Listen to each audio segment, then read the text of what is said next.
અમદાવાદમાં સરકારી પ્લોટમાં કૌભાંડનો આક્ષેપ કોંગ્રેસ પ્રવક્તા હેમાંગ રાવલ નકશા સાથે લગાવ્યા આરોપ મહાનગરપાલિકાના ઔડાની જમીન પર ખાનગી મકાન બન્યાના આરોપ લગાવ્યા ઘોડાસરમાં આરક્ષિત પ્લોટમાં સોસાયટી બન્યાનો આક્ષેપ છે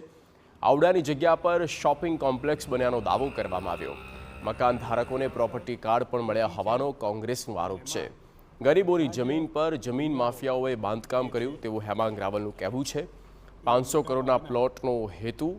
ફેર કરી પધરાવી દેવામાં આવ્યા સરકારે પ્લોટના સર્વે કરી રિપોર્ટ આપવા કોંગ્રેસે માંગ કરી છે